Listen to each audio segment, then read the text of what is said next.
ये देखिए आपका बताया जा रहा था ये कांगनीजेंस के बारे में 193 हम बता रहे थे, दोहरा ही रहे थे जो कल चला था। 193 से भी आपका क्वेश्चन हमेशा बनता रहता है कि ओरिजिनल जुरिडिक्शन या ओरिजिनल अधिकारता या आरंभिक अधिकारता के रूप में सीधे कोर्ट ऑफ सेशन किसी मामले का कांगनिजेंस या संज्ञान नहीं लेता, तो वो तभी संज्ञान लेता है जब मामला उसे कमिट किया गया हो, उपार्पण किया गया हो या सुपुर्द किया गया हो। अब सुपुर्दगी किस धारा में की जाती है पूछा जाता है, तो 209 यानी कि सीआरपीसी की धारा 209 में। इसके बाद जो इसमें आपको जानना है कि अपवाद बताइए, तो अपवाद दो इसके हैं जहां सत्र न्यायालय सीधे संज्ञान लेता है, और वह 199 का क्लास 2 है और 344, दो धाराएं याद रखिए। इसके बाद 194 सत्र न्यायालय के पास मामला पहुंचा, तो सत्र न्यायालय या तो स्वयं उसकी जांच विचारण करे या आपका अपर सत्र न्यायाधीश को या सहायक सत्र न्यायाधीश को भी मामले हवाले कर सकता है कि आप लोग ही इसकी जांच और क्या करिए, विचारण। इस प्रकार आपका जो संज्ञान के बारे में जनरल रूल था या सामान्य नियम था 190 से लेकर 194 तक, ये बताया गया। अब संज्ञान पर परिसीमा, परिसीमा मतलब लिमिटेशन। लिमिटेशन दो प्रकार का होता है, एक आपका नीति परक सीमा और दूसरा समय परक सीमा। नीति परक सीमा आपका 195 से 199 में और समय परक सीमा 468 में ये बताया गया था। तो समय परक सीमा आपको कल बताया गया कि अगर अपराध केवल जुर्माने से दंडनीय है तो संज्ञान की समय सीमा 6 माह, अगर 1 वर्ष या कम का दंड है तो 1 वर्ष, और अगर 1 वर्ष से अधिक किंतु 3 वर्ष तक का दंड है तो संज्ञान उसका 3 वर्ष में लिया जाएगा। ये समय परक सीमा है।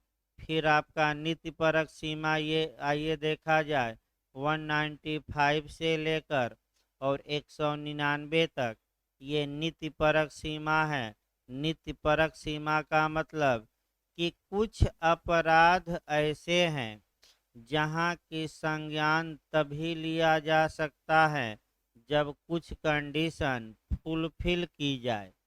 यानी कि कुछ अपराधों का इन धाराओं में उल्लेख होगा, और अगर मामला इन धाराओं में आता है तो 190 में मजिस्ट्रेट तभी कांगनिजेंस लेगा जब इन धाराओं की शर्तों को फुलफिल कर दिया गया हो, पूरा कर दिया गया हो।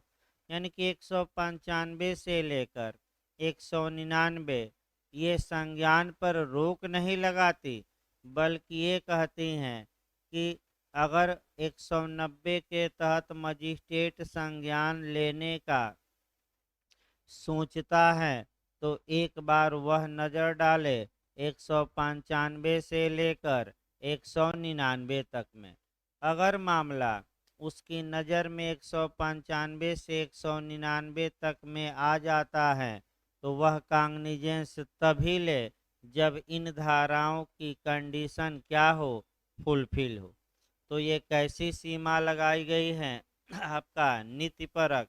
अब नीति परक सीमा में भाई सेक्शन आपको याद रखना है, किस सेक्शन में क्या है और कौन परिवाद कर सकता है।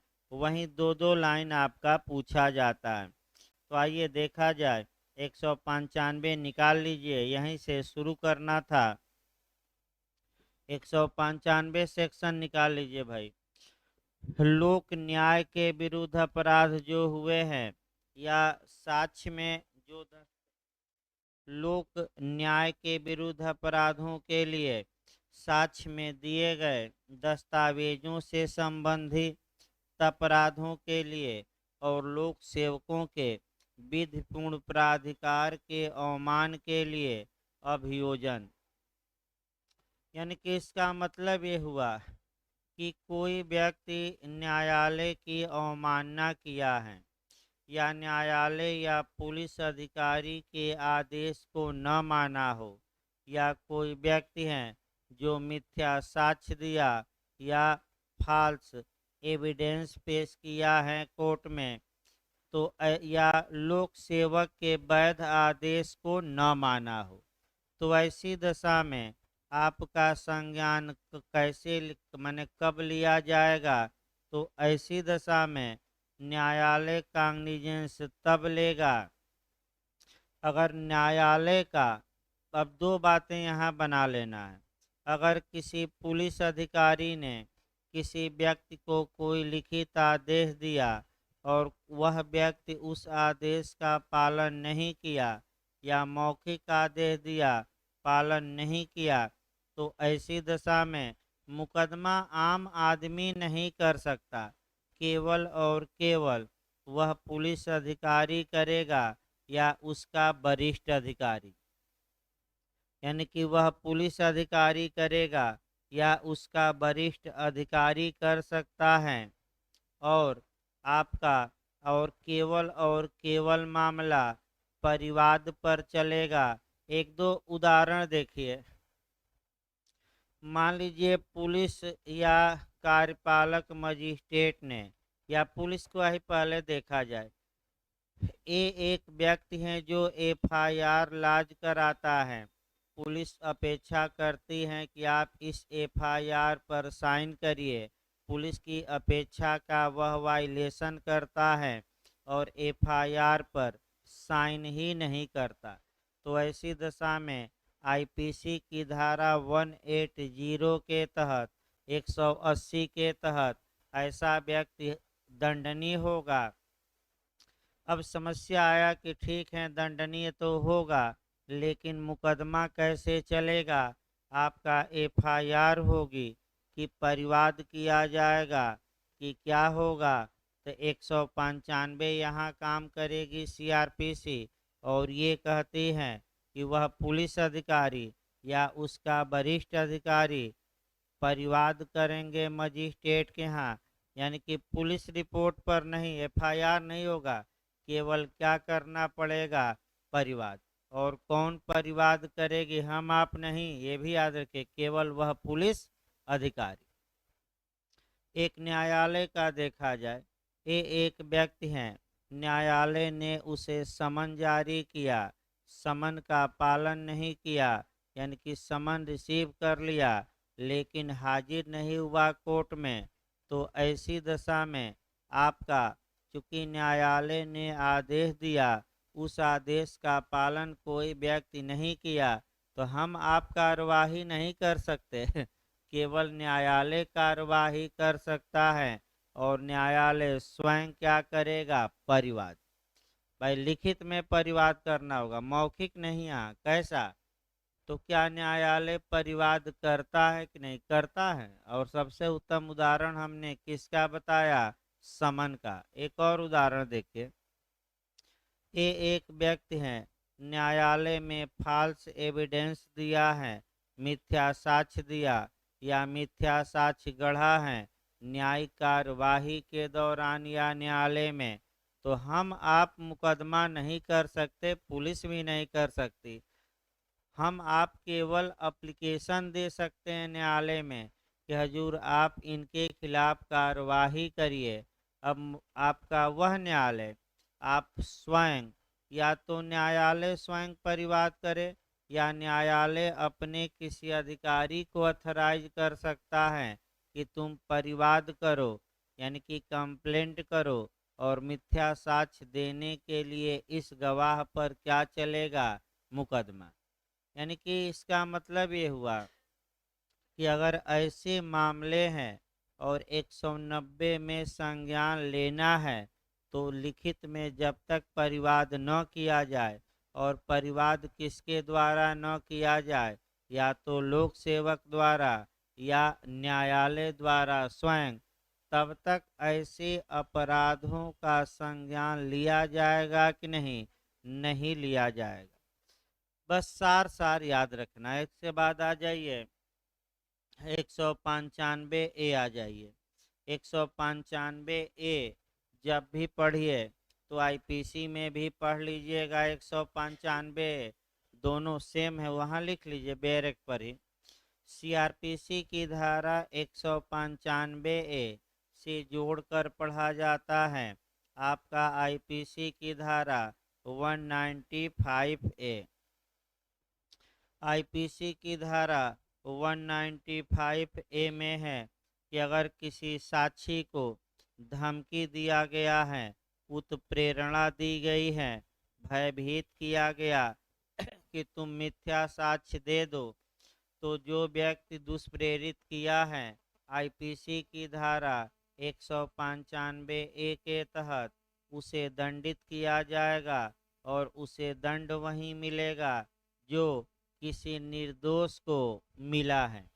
तो अगर किसी निर्दोष को ऐसे गवाही के आधार पर फांसी की सजा दी जाती है तो भले लिखा न गया हो, जो गवाह को दुष्प्रेरित या धमकाया था अब उसे भी क्या दिया जा सकता है, वही दंड, यानी कि मृत्यु दंड दिया जा सकता है, लिखा नहीं गया है।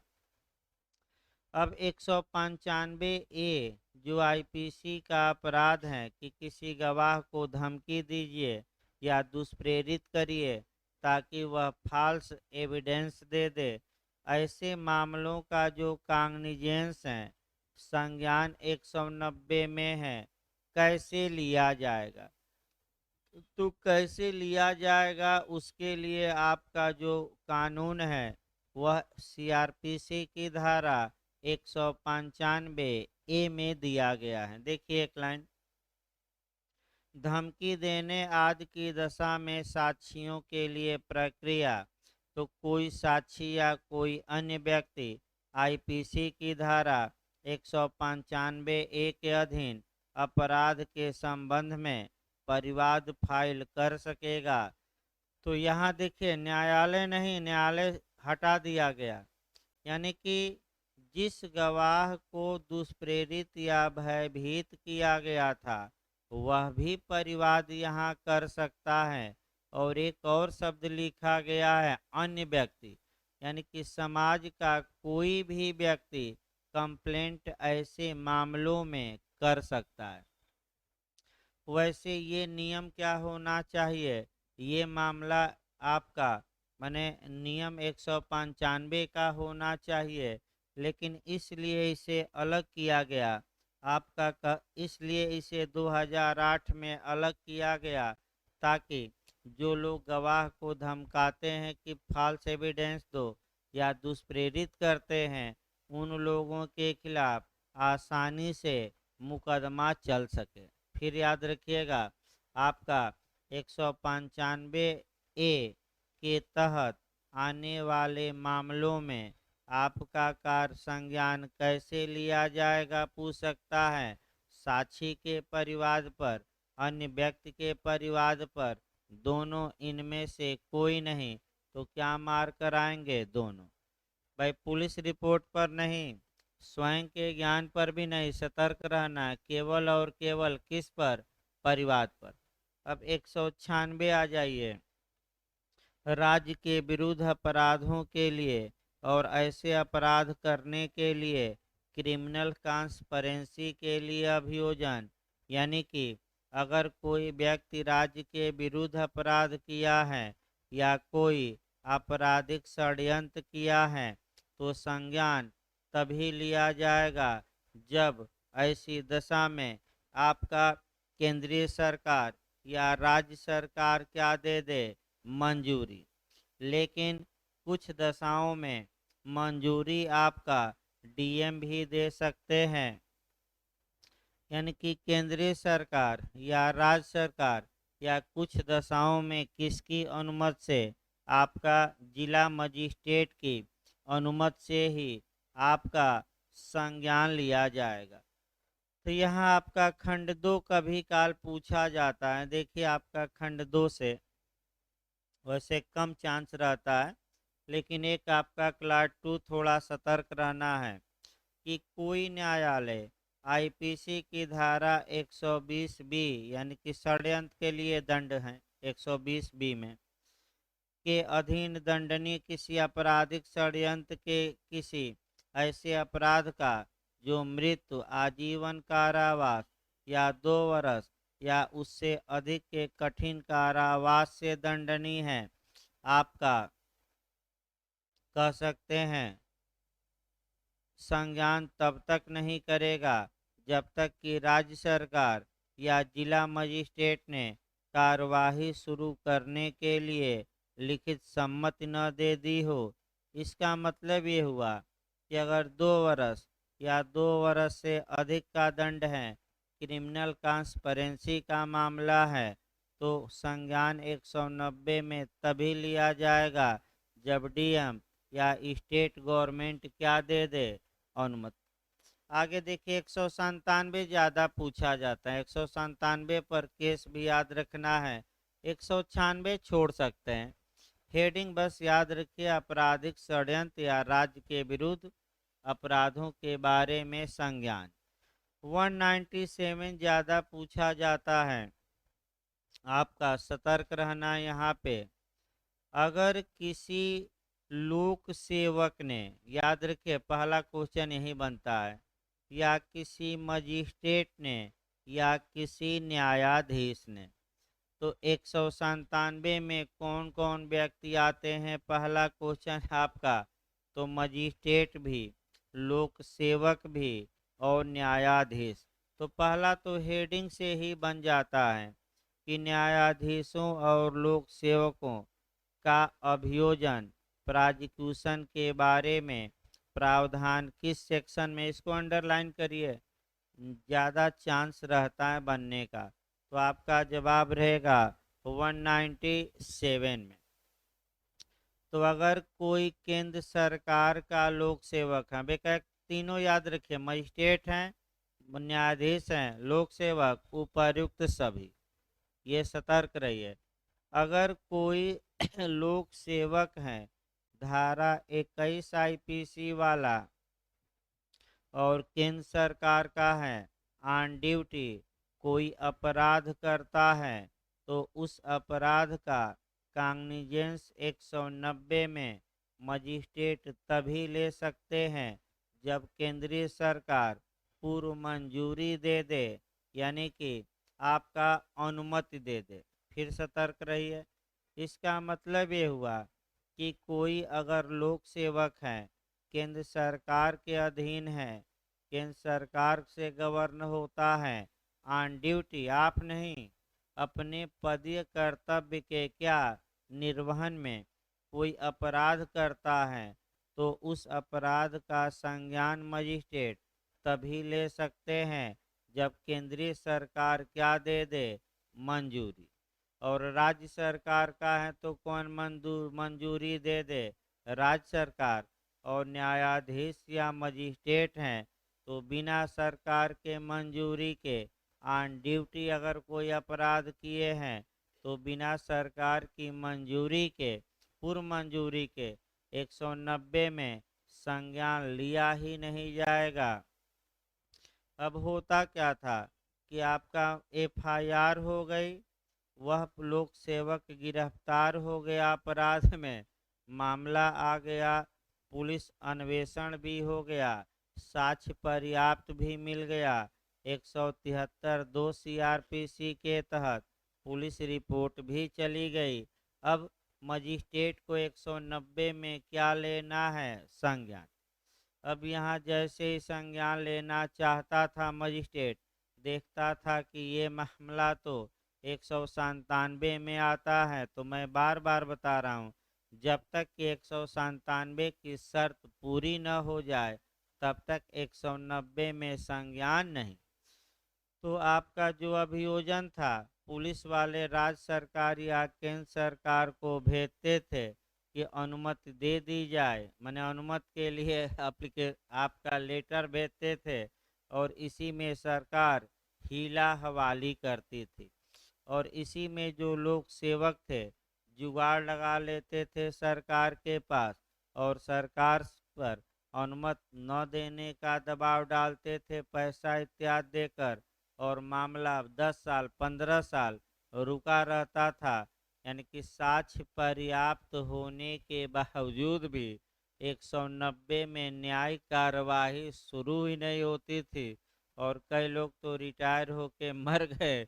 और वैसे ही एप्लीकेशन क्या रहता था, पड़ा रहता था। यानी कि पहला नियम, धारा 197 भ्रष्टाचारियों को भी प्रोटेक्शन देती है, संरक्षण देती है। यानी कि 197 अभी हम बताएंगे, पहले नियम हो जाए। आपका ये होता था तो सुप्रीम कोर्ट की नज़रें टेढ़ी हुई।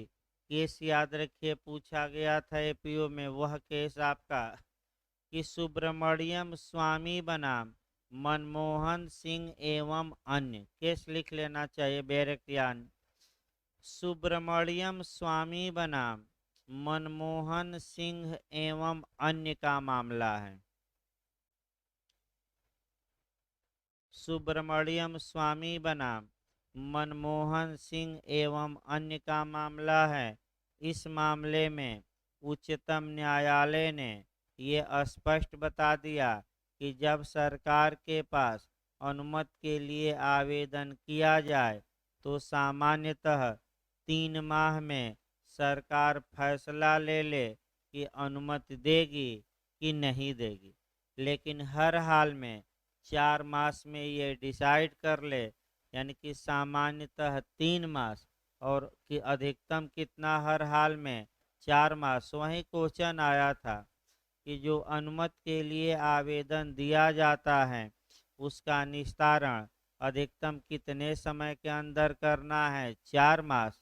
अधिकतम कितना समय, 4 मास के अंदर या तो सरकार अनुमति दे या अनुमति देने से क्या कर दे, इनकार।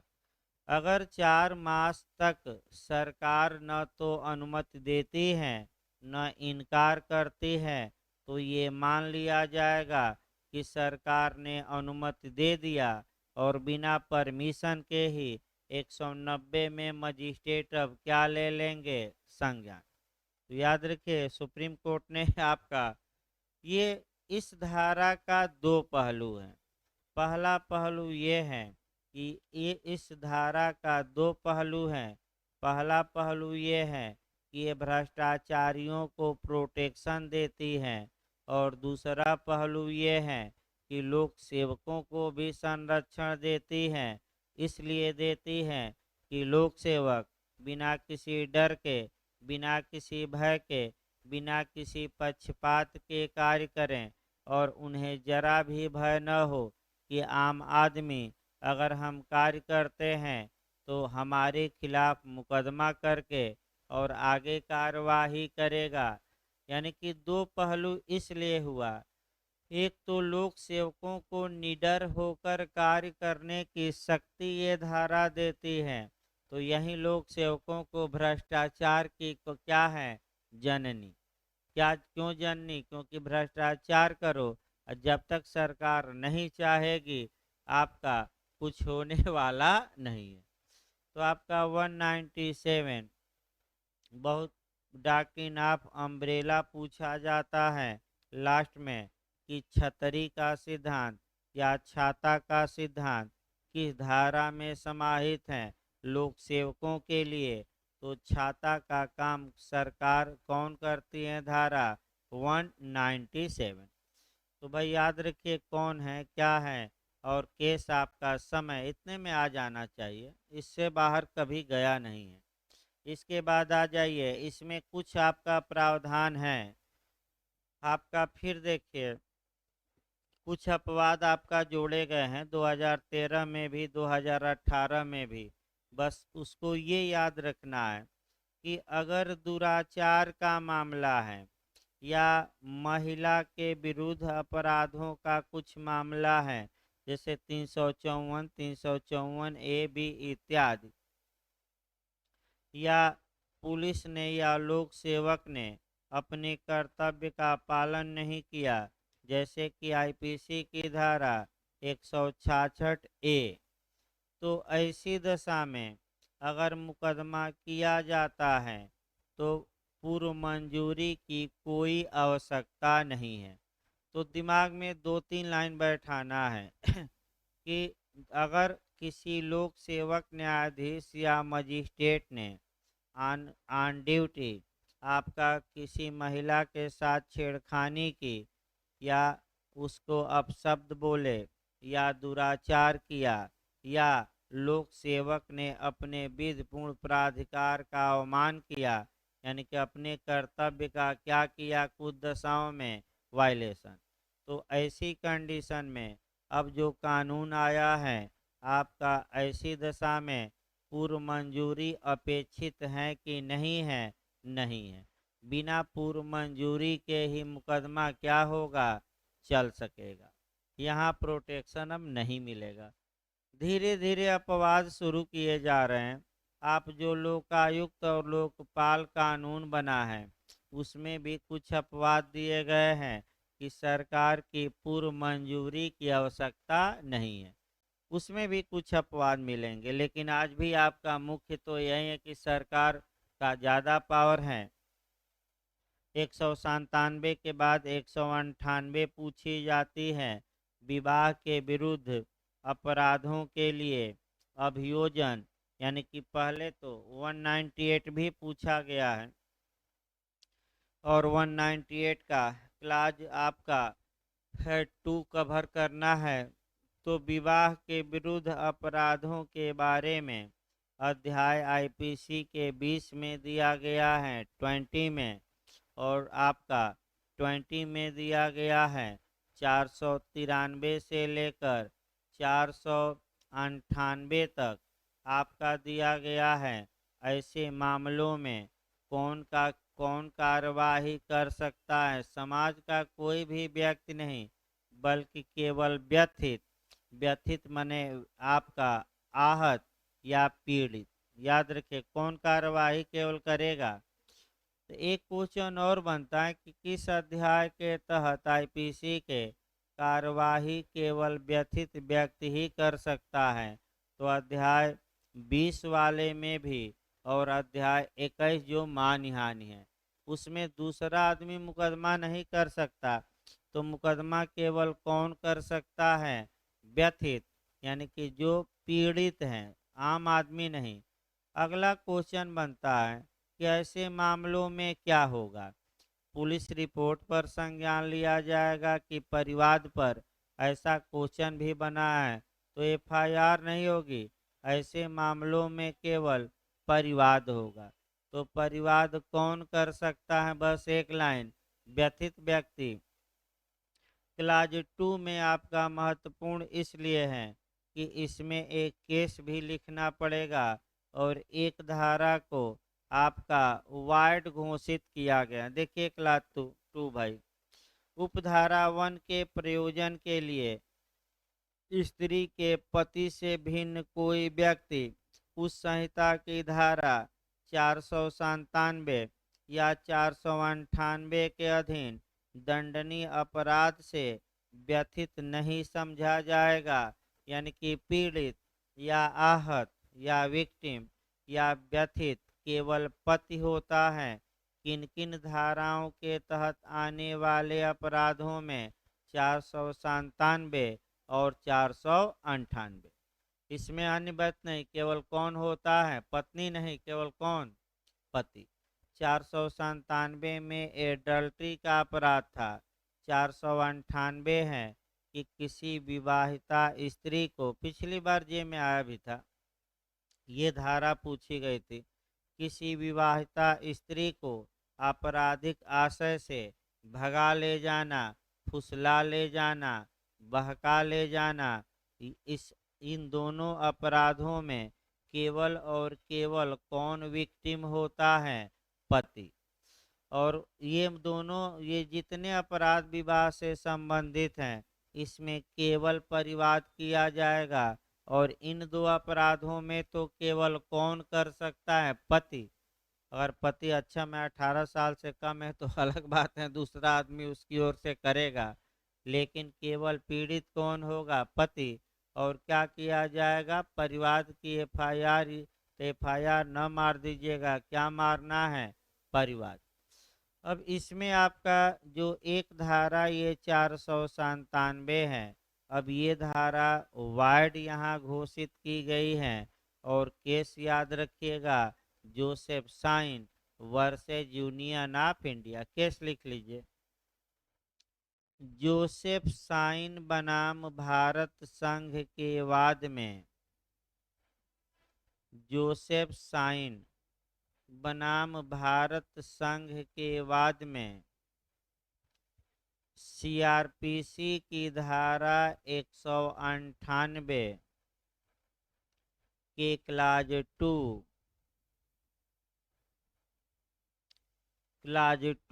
में दी गई धारा में दी गई आईपीसी की धारा 497 को शून्य घोषित कर दिया गया। अवैध भी लिख सकते हैं, वैसे लीगल भाषा में वार्ड ही कहा जाता है। शून्य घोषित किया गया। देखिए दोनों धाराओं को, नहीं एक धारा बची है अभी 498। तो ये पूछा जाता है कि जार कर्म के अपराध में पीड़ित कौन होता है? तो केवल पति। अब तो अपराध ही नहीं रहा, एक ही बचा आपका 498।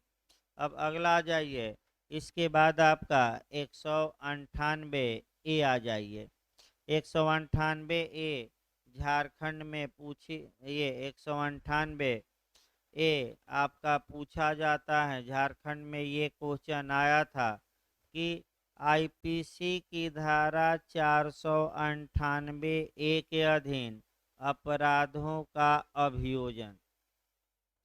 तो पहला नियम ये जानना है कि आईपीसी की धारा 498 आपका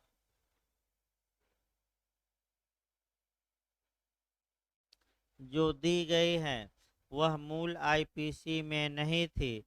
तो पहला क्वेश्चन कब जोड़ी गई? 1983 में। पूछ सकता है भाई, पूछा भी जाता है। इसी के साथ एविडेंस की धारा 113 ए जोड़ी गई। आईपीसी की धारा 498 ए पुनः आईपीसी की धारा, नहीं, एविडेंस की धारा 113 ए जोड़ी गई। अब 498 में ए में पूछा जाता है पति या पति के नातेदारों द्वारा पत्नी के प्रति क्रूरता, क्रूएल्टी। तो बताइए क्रूरता में क्या शामिल है? पति के द्वारा क्रूरता, पति के नातेदारों द्वारा क्रूरता, दोनों, इनमें से कोई नहीं। तो क्या मारेंगे? दोनों।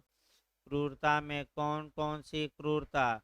आपका शारीरिक क्रूरता, भौतिक मानसिक क्रूरता, भौतिक, आपका भौतिक क्रूरता, उपर्युक्त सभी पूछ ले तो क्या मारेंगे? और एक क्वेश्चन आपका टेस्ट में बना था कि 498 498 ए कब लागू नहीं होगी? तो दिया था पत्नी द्वारा पति के प्रति क्रूरता।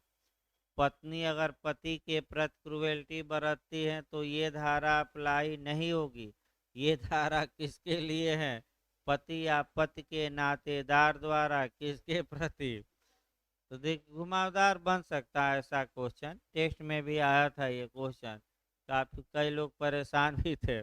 परेशान क्या होना है भाई, पति पत्नी अगर पति के प्रति क्रूएल्टी करती है तो ये धारा उसके लिए नहीं बनी है। अगला ये, अगला जो झारखंड ने क्वेश्चन बनाया कि ऐसे मामलों में काग्निजेंस कैसे लिया जाएगा?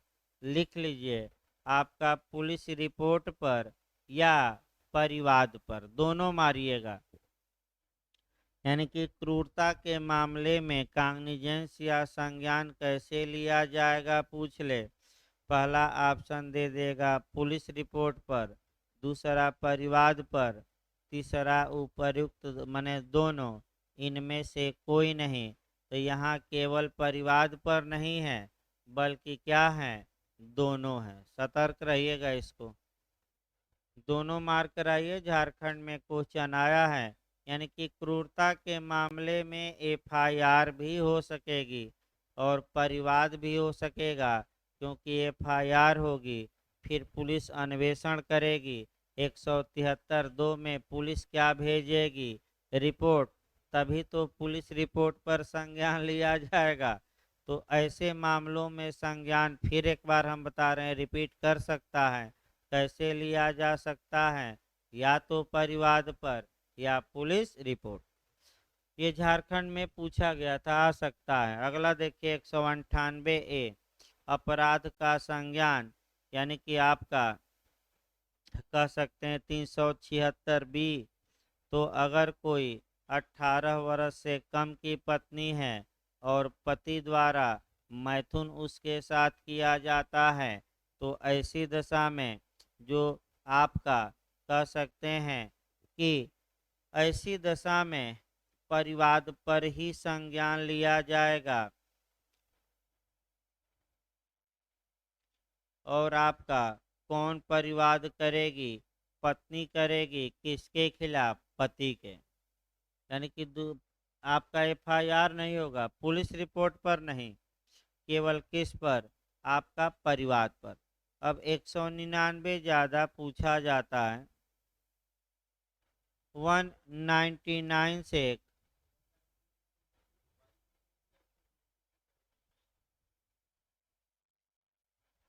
इसमें तो केवल भाई आपका अगर जो लिखा गया है, पत्नी द्वारा पति के विरुद्ध परिवाद फाइल किए जाने पर, जहाँ जहाँ रिलेटिव शब्द है अलग से लिखा गया है, लेकिन यहाँ कहीं दिया नहीं गया है। तो दिया नहीं गया तो भाई हम तो अब पत्नी ही मानेंगे, क्योंकि अगर अलग रिलेटिव अलग धाराओं में स्पष्ट दिया गया है कि पति अक्षम है, पागल है, 18 साल से कम है, तो उसके रिलेटिव भी कर सकते हैं। लेकिन यहाँ ऐसी कोई बात लिखी नहीं गई है फिलहाल। 199 से भाई क्वेश्चन बनता है। 199 से एक दो टेक्निकल क्वेश्चन थोड़ा बनता है। 199 जब भी पढ़िएगा तो आपका कहाँ कहाँ से कोरिलेट करके 4-5 जगह से पढ़ना पड़ेगा। आपका पहला कोरिलेट करिएगा जो पूछा गया है, 468 सीआरपीसी। पहला आईपीसी में कोरिलेट करेंगे 499, 500, 501 और 502। फिर हम बता रहे हैं सीआरपीसी में आपका 468 कोरिलेट करिएगा। आईपीसी में आपका जब कोरिलेट करिएगा तो ऐसी दशा में आईपीसी में 499, 500, 501 और 502। फिर एविडेंस में कोरिलेट करिएगा आपका सेक्शन 12 और 55। सेक्शन एविडेंस में लिख लीजिए एक एक लाइन। धारा 12 कोरिलेट करिएगा और धारा 55 कोरिलेट करिएगा। ये दो सेक्शन याद करके जाइएगा। इसके बाद आपका सीआरपीसी में और भी कोरिलेट करना है। एक तो 199 पढ़ेंगे और 199 के क्लास 2 को जब पढ़ेंगे तो 199 के क्लास 2 से आप कोरिलेट करेंगे 237, 237 सीआरपीसी। उसको लिख लीजिए कहीं धारा, तब बताया जाए। 237, 237 सीआरपीसी। फिर कोरिलेट करेंगे 244 से लेकर और 250 तक, वही निर्णय भी आता है, नहीं विचार 50 तक। 244 से लेकर 250 तक। अब एक एक करके आपका एक एक लाइन सबको बता दिया जाए, उतना तो समय नहीं है। समय रहता है तो भाई आपका ज़्यादा बताया जाता है, लेकिन एक एक दो दो लाइन उल्लेख जरूर कर दिया जाए प्री के लिए। आईपीसी के अध्याय 21 को कवर पहले करिए। आईपीसी के अध्याय 21 में डिफमेशन या मानहानि के बाद मानहानि को अपराध के रूप में वर्णित किया गया है। मानहानि अपमान वचन द्वारा भी हो सकती है, यानी कि लाइबिल द्वारा भी, और अपमान सलेंडर द्वारा भी, और अपमान लेख द्वारा यानी कि लिखकर, यानी कि लाइबिल द्वारा। बिहार पूछा जाता है ज़्यादा, लाइबिल और सलेंडर। तो आपका लाइबिल मतलब लिखकर, और सलेंडर का मतलब क्या हुआ, मुख से बोलकर। तो अब यहाँ जो क्वेश्चन बनता है, किसकी मानहानि आईपीसी में हो सकती है? मृतक की हो सकती है कि नहीं? हो सकती है। किसी संगम या समूह की हो सकती है कि नहीं? हो सकती है। आपका मृतक की मानहानि और समूह की मानहानि अपकृत नहीं है, लेकिन अपराध है, ये भी पूछा जाता है। मृतक की मानहानि सतर्क रहना है। 499 में आपका कितने अपवाद दिए गए हैं? आपका आईपीसी में पूछा गया था बिहार में, तो कई बार तो बताए गए। कितने अपवाद हैं? 10। अगर ये विशिष्ट अपवाद हैं कि सामान्य अपवाद हैं? विशिष्ट अपवाद हैं। इनको साबित करने का भार अभियोजन पर होगा कि अभियुक्त पर? अभियुक्त पर। एविडेंस की धारा 105। एविडेंस की कौन सी धारा? 105। इनको कौन साबित करेगा? अभियुक्त। और 105 एविडेंस केवल क्रिमिनल मामलों में ही क्या होगी? अप्लाई। आगे बढ़ा जाए इसमें। अगर मानहानि का मामला है तो ऐसी दशा में एविडेंस एक एक लाइन निकाला जाए। धारा 12 कहती है कि न्यायालय किसी व्यक्ति को कितनी रकम मिलना चाहिए नुकसानी की, इसको अवधारित कर सके, निर्धारित कर सके। इसके लिए सभी तथ्य रेलेवेंट होंगे। सभी बातों को साक्ष्य के रूप में क्या किया जा सकता है? प्रस्तुत। और धारा 55 ये कहती है कि जो तथ्य, जो करेक्टर, करेक्टर की बात, जो सील नुकसानी की रकम को बढ़ा दे या घटा दे, यानी कि ऐसा सील जिससे नुकसानी की रकम पर प्रभाव पड़ता हो, ऐसा सील सिविल मामलों में क्या होगा? सुसंगत। जो बढ़ा दे या क्या करे? घटा दे। अगला जो आपको देखना है इसमें आपका, अब आ जाइए सीआरपीसी बैक डायरेक्ट हो या जाए। पहले तो अगर मानहानि को दो वर्गों में बांटना है, एक आम जनता की मानहानि और एक कुछ विशिष्ट व्यक्तियों की मानहानि। तो अगर आम जनता की मानहानि है तो पहले तो 499 के बाद जो धाराएं आईपीसी की हैं, 500, 501 और 502, दंड की मात्रा याद रखनी है। उसमें जो दंड की मात्रा है 2 वर्ष है। तो अब 468 पहले देखना है कि अगर किसी अपराध में मात्र जुर्माना है तो संज्ञान कितने महीने के अंदर? 6 माह। अगर किसी अपराध में 1 वर्ष या 1 वर्ष से कम का दंड है तो संज्ञान कितने दिनों में? 1 वर्ष। और 1 वर्ष से अधिक दंड हो किंतु 3 वर्ष या उससे कम हो तो संज्ञान कितने दिनों में अधिकतम? 3 साल। तो बताइए मानहानि के मामलों में दंड की कितनी अधिकतम मात्रा है? 2 साल। तो संज्ञान सामान्यतः कितने सालों में लिया जाएगा? 3। क्योंकि 1 वर्ष से अधिक किंतु कहाँ तक? 3 साल। तो अगर सामान्य व्यक्ति की मानहानि हुई है तो केवल परिवाद किया जाएगा। और कितने दिनों के अंदर? आप मजिस्ट्रेट के यहाँ परिवाद कर दीजिए। मानहानि किए जाने के कितने दिनों के अंदर? 3 साल। भाई आपका सतर्क रहना। किस पर केवल संज्ञान लिया जाएगा? पुलिस रिपोर्ट पर नहीं, केवल और केवल परिवाद पर। ये याद रखना है।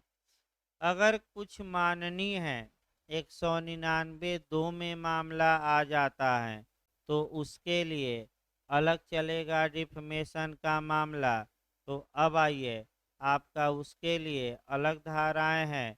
तो अब बेयर एक्ट शुरू किया जाए और 2-3 टेक्निकल क्वेश्चन आते हैं, उनको भाई गौर करके देखना है। देखिए आपका 199 मानहानि के लिए अभियोजन, पहला खंड देखिए। कोई न्यायालय आईपीसी के अध्याय 21 के अधीन, तो आईपीसी का अध्याय 21 का मतलब कि मानहानि 499 से 502 के अधीन दंडनीय अपराध का संज्ञान ऐसे अपराध से व्यथित किसी व्यक्ति द्वारा किए गए परिवाद पर ही करेगा, अन्यथा नहीं। तो मानहानि का मामला है तो पुलिस रिपोर्ट पर संज्ञान लिया जाएगा कि परिवाद पर, केवल परिवाद पर। परिवाद कौन कर सकता है? समाज का कोई भी व्यक्ति की जिसकी मानहानि की गई है। हाँ, यानी कि व्यथित, सभी लोग नहीं। लेकिन अगर ऐसा व्यक्ति जिसकी मानहानि की गई है 18 वर्ष से कम है, या जड़ हैं, पागल हैं, या रोग या अंग शैथिल्य के कारण परिवाद करने में असमर्थ हैं, या ऐसी स्त्री हैं जो रूढ़ियों और रीतियों, जो स्थानीय, यहाँ पूछ सकता है लोकल, स्थानीय रूढ़ियों और रीतियों के अनुसार लोगों के सामने आने के लिए विवश नहीं की जानी चाहिए, तो इनकी ओर से आपका अन्य व्यक्ति न्यायालय की इजाज़त से परिवाद कर सकता है। यानी कि अगर मामला परंतुक में आ जाता है तो उस व्यक्ति को जिसकी मानहानि हुई थी स्वयं जाने की आवश्यकता नहीं है। इनकी ओर से कोई अन्य व्यक्ति न्यायालय में कंप्लेंट कर सकता है, और लेकिन किसकी इजाज़त से? न्यायालय की। ये मानहानि के सामान्य मामले निकले। तो बताइए, मानहानि में 2 साल का दंड है, तो ये दंड तो फर्स्ट क्लास जुडिशियल मजिस्ट्रेट ही दे सकता है। तो फर्स्ट क्लास जुडिशियल मजिस्ट्रेट के यहाँ क्या करिए जाकर? परिवाद। और मानहानि के कितने दिनों के अंदर? आपका 3 साल। कितने दिनों के? पूछा गया कि मानहानि के मामलों में संज्ञान की समय सीमा 3 साल मारिए। लेकिन अगर आपका एक स्पेशल रूप से मामला दे, 199 के क्लाज 2 में सेट करके मामला दे, तब तो भाई आपका सतर्क रहना है। अब कंसेप्ट बनाइए, आपका 193 से हमें उठाना है। पहले कंसेप्चुअल क्वेश्चन, तब बेयर, क्योंकि इसमें थोड़ा अंदर से क्वेश्चन बनता है। 193 देखिए, हम बता रहे हैं। सामान्यतः सत्र न्यायालय आरंभिक अधिकारिता वाले न्यायालय के रूप में किसी अपराध का संज्ञान नहीं लेता। तो कब लेता है सामान्यतः? जब मामला मजिस्ट्रेट द्वारा उसे क्या किया गया हो? कमिट किया गया हो। यानी कि उपार्पण के बिना सामान्यतः संज्ञान नहीं लेता। लेकिन हम वहाँ बताए थे कि 2 मामले हैं जहाँ की वह सीधे संज्ञान ले सकता है बिना कमिटल के, यानी कि डायरेक्ट मामला कहाँ जाएगा? कोर्ट ऑफ सेशन में। तो कौन कौन से 2 अपवाद हैं? एक 199 के किस क्लाज में आने वाले मामले? 2 में। और दूसरा कौन हम बताए थे? 344। 4 बार बताया गया, अब तो रटा होना चाहिए। पहले भूमिका देखिए इसकी। 199 के क्लास 2 में ये है कि अगर किसी व्यक्ति ने राष्ट्रपति की मानहानि की, उपराष्ट्रपति की, प्रधानमंत्री की, मंत्री की, या किसी लोक सेवक की, तो ऐसी दशा में आपका वह पीड़ित तो, यानी कि पीएम, सीएम, मंत्री व्यक्तिगत रूप से भी परिवाद कर सकते हैं, अगर ये लोग पर्सनल रूप से जाते हैं तो 199 का क्लाज 1 अप्लाई करेगा और कितना साल इनको मौका मिलेगा, 3 साल। लेकिन दूसरा ये है कि इनकी ओर से सरकार की इजाज़त से लोक अभियोजक, यानी कि हाँ ये लोग जाते हैं पर्सनल रूप से तो मजिस्ट्रेट के यहाँ जाएंगे, ये भी याद रखिए। दूसरा 199(2) ये बताता है कि अगर राष्ट्रपति, उपराष्ट्रपति या किसी लोक सेवक, मंत्री या प्रधानमंत्री इत्यादि की अगर मानहानि किसी व्यक्ति ने किया है तो एक और उपाय है कि सरकार की पूर्व मंजूरी से लोक अभियोजक यानी कि सरकारी अधिवक्ता कोर्ट ऑफ सेशन में यानी कि सत्र न्यायालय में परिवाद फाइल कर सकते हैं, लिखित में कि मौखिक। यहाँ भी पूछा जाता है लिखित में किस न्यायालय में डायरेक्ट जाएंगे, सत्र न्यायालय। समय याद रखिए, यहाँ 3 साल नहीं लागू होगा, यहाँ 6 माह। यानी कि लोक अभियोजक जाते हैं तो कितने माह, 6 माह। तो यहाँ संज्ञान सीधे कोर्ट ऑफ सेशन डायरेक्ट लेगा। और आपका इसके लिए प्रक्रिया क्या अपनाई जाएगी, वह 237 में मिलेगी। तो पहले 199(2) हो जाए आगे, तब 237 और फिर 244 चलना है। देखिए आपका फिर एक बार देखिए खंड 2 भाई।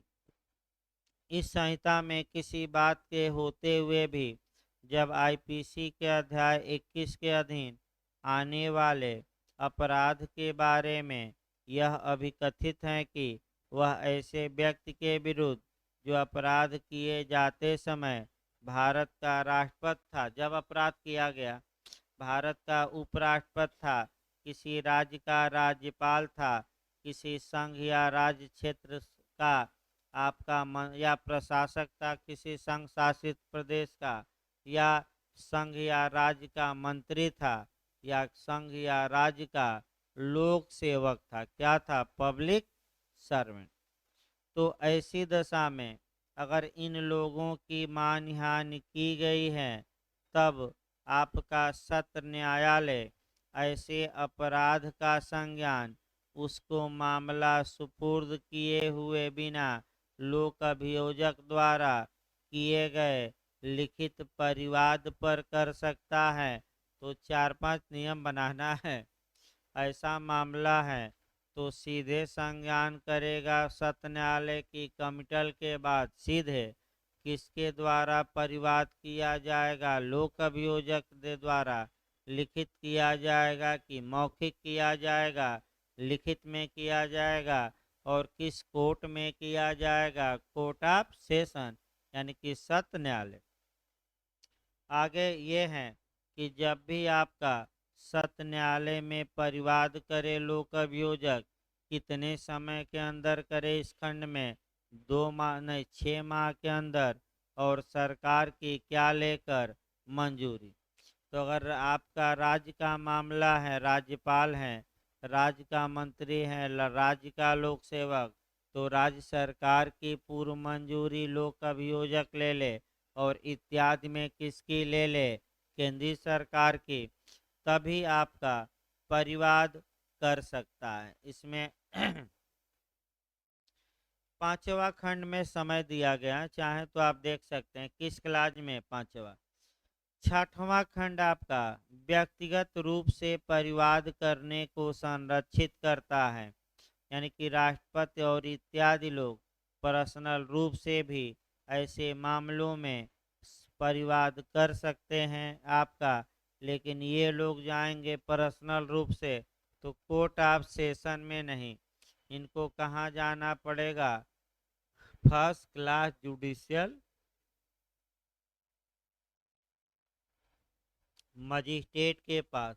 ये लोग व्यक्तिगत रूप में जाते हैं तो कितने साल के अंदर परिवाद कर सकते हैं, 3 साल। कितने साल, और इनकी ओर से लोक अभियोजक करता है तो कितने माह के अंदर, 6 माह। सतर्क रहिएगा। अब मान लीजिए कि ये व्यक्तिगत रूप से मजिस्ट्रेट के पास चले गए उधर सरकार की पूर्व मंजूरी से लोक अभियोजक सत्र न्यायालय में एक ही अपराध और दो जगह जांच और विचारण क्या हो गया प्रारंभ। तो बताइए क्या दोनों जगह मामला चलेगा कि एक जगह। कल भी बताया गया था कि भले 10 न्यायालय 20 न्यायालय एक अपराध का संज्ञान ले ले अधिकारता थे, लेकिन मुकदमा कहीं एक जगह ही चलेगा। तब कहाँ मुकदमा चलेगा। अब चूंकि कोर्ट ऑफ सेशन बड़ा न्यायालय है तो वह डिसाइड कर ले कि मजिस्ट्रेट के पास चलेगा कि हमारे पास। अगर कहता है कि मजिस्ट्रेट के पास चलेगा ठीक है, अगर कहता है कि हमारे पास चलेगा तो मजिस्ट्रेट के यहाँ से मामला क्या कर ले, मंगा ले और एक ही बार दोनों मुकदमा क्या कर दे, सलटा दे, क्योंकि अपराध तो एक ही है। तो ये भी सतर्क रहना है। अब ऐसे मामलों में सत्र न्यायालय आपका कौन सी प्रक्रिया ट्रायल की अपनाता है। अब फिर एक बार कॉन्सेप्ट बनाइए, अलग से भले लिख लीजिए कि सत्र न्यायालय भिन्न भिन्न मामलों के लिए विचारण की 3 प्रक्रियाएं अपनाता है। अलग से कहीं लिख लीजिए। सत्र न्यायालय, हो सकता है कंसेप्चुअल क्वेश्चन बन जाए तो इसको लिख लीजिए एक जगह। कोर्ट ऑफ सेशन यानी कि सत्र न्यायालय भिन्न भिन्न मामलों के लिए विचारण की 3 प्रक्रिया अपना सकता है।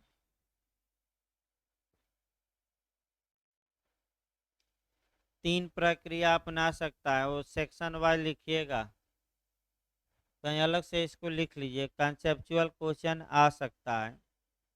पहला आपका है कि विचारण की रेगुलर प्रोसीजर, इसको कहते हैं नियमित प्रक्रिया, या 99% मामले में यही अपनाई जाती है। रेगुलर या विचारण की नियमित प्रक्रिया, इसी में लिखिएगा जो मामले धारा 209 के तहत सुपुर्द करने के बाद आते हैं।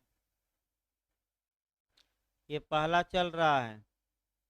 जो मामले सेक्शन 209 के तहत कमिट करने सुपुर्द करने के बाद आते हैं, उनमें विचारण की प्रक्रिया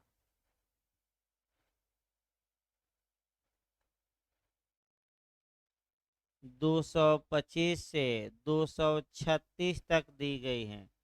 सीआरपीसी की किन धाराओं में, तो 225 से लेकर कहाँ तक, 236, ये याद करना है। दूसरा लिखिए 199 के क्लाज 2 के तहत आने वाले मामलों, अभी बताया भी गया 199 का क्लास 2 ही बताया गया। दूसरा लिखिएगा 199 के खंड 2 में आने वाले मामलों में विचारण की प्रक्रिया धारा 237 में दी गई है। 237 धारा 237 में दी गई है, लिख लिए, 237 में दी गई है। अब उसमें कौन सी प्रक्रिया अपनाई जाती है, वहीं बार बार क्वेश्चन पूछा जाता है। तो जो बेर देखिए, पुलिस रिपोर्ट से भिन्न आधार पर, नहीं फिर एक बार देखिए, वारंट मामलों में जो पुलिस रिपोर्ट से भिन्न आधार पर दायर मामलों में जो प्रक्रिया मजिस्ट्रेट अपनाते हैं, वही प्रक्रिया विचारण की कोर्ट ऑफ सेशन भी अपनाएगा। 199 के क्लाज 2 में आने वाले मामलों में। तो आपका फिर एक बार देखिए, गलत ना होइए, 237 बताती हैं कि अगर 199 के क्लास 2 के तहत कोर्ट ऑफ सेशन ने सीधे कांग्निजेंस लिया है और माने माननीयों के मानहानि के मामलों में तो सत्र न्यायालय 225 से 236 तक की प्रक्रिया नहीं अपनाएगा। तो कौन सी प्रक्रिया अपनाएगा? जो मजिस्ट्रेट अपनाते हैं किस मामले में? वारंट मामलों में। पुलिस रिपोर्ट पर दायर मामलों में की प्रक्रिया कि पुलिस रिपोर्ट से भिन्न आधार पर दायर, भिन्न आधार पर, तो भिन्न आधार दो ही तो बचा, या तो स्वयं के ज्ञान या परिवार, क्योंकि संज्ञान तो तीन में से किसी एक आधार पर।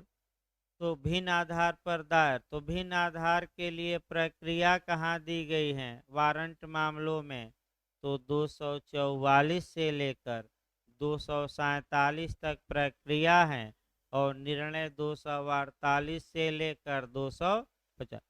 यानी कि मानहानि के मामलों में जो ट्रायल की प्रक्रिया कोर्ट ऑफ सेशन अपनाएगा, सेक्शन भी याद रखिएगा, 244 से लेकर 247 वाली प्रक्रिया अपनाएगा, ये याद रखिए।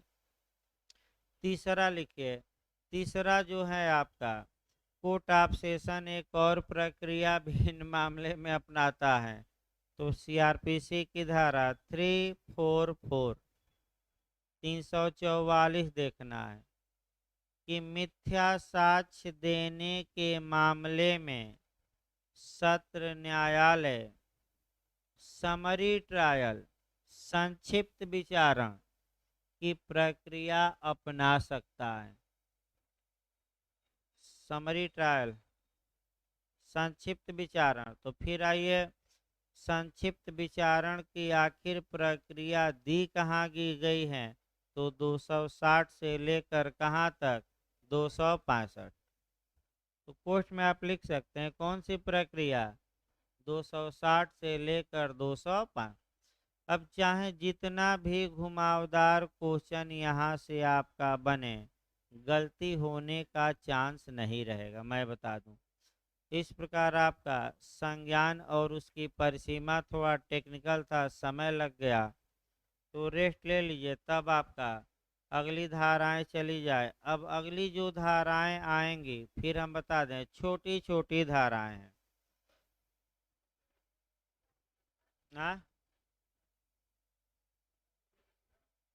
नहीं नहीं, 237 में प्रक्रिया दी गई है, वो देखिए 199 दो में संज्ञान की बात की गई है, 237 में संज्ञान नहीं। संज्ञान लेने के बाद विचारण की कौन सी प्रक्रिया अपनाएगा?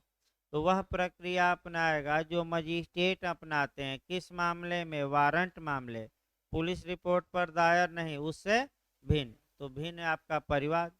तो वह प्रक्रिया जो दी गई है, माने 244 से लेकर 247 जो मजिस्ट्रेट अपनाते हैं, और यही धारा की प्रक्रिया 199 के किस क्लास में आने वाले मामलों में? 2 में अपनाएगा कोर्ट ऑफ सेशन। फिर लास्ट में देखिए, टेक्निकल क्वेश्चन है वास्तव में भाई, समझ में कम आता है। सत्र न्यायालय भिन्न भिन्न मामलों में भिन्न भिन्न प्रक्रिया अपनाता है, और कब कौन सी प्रक्रिया वह अपनाएगा विचारण की 3 पॉइंट बनाकर अलग से हमने क्या किया है? लिखवाया है। और कब सीधे संज्ञान लेगा वो भी अच्छे से याद रखिएगा। अध्याय 15 हमें शुरू करना है। ये भी आपका एक दो क्वेश्चन बनने के चांस रहते हैं, मैंने कभी काल आपका एक क्वेश्चन बन जाता है। मजिस्ट्रेटों के समक्ष परिवाद। सबसे पहले आपका परिवाद शब्द पढ़ना है कि कंप्लेंट को कहाँ आपका डिफाइन किया गया है, परिवाद होता क्या है, कौन कर सकता है, इत्यादि बातें शुरुआती दौर में देखी जाती हैं। फिर एक बार देखिए, जो कंप्लेंट है या परिवाद है उसकी परिभाषा दी गई है सीआरपीसी की धारा 2D में। परिवाद समाज का कोई भी व्यक्ति सामान्यतः कर सकता है, लेकिन अगर मामला आपका 195 से लेकर और 199 तक में आ जाता है तो कुछ विशिष्ट व्यक्ति ही परिवाद कर सकते हैं। ये भी सतर्क रहिए। यानी कि सामान्यतः परिवाद कोई भी व्यक्ति कर सकता है न्यायालय में, लेकिन एक अपवाद भी है कि अगर मामला भी बताया गया 195 से लेकर 199 तक में आ जाता है तो कुछ व्यथित व्यक्ति या कुछ विशेष व्यक्ति ही परिवाद कर सकते हैं।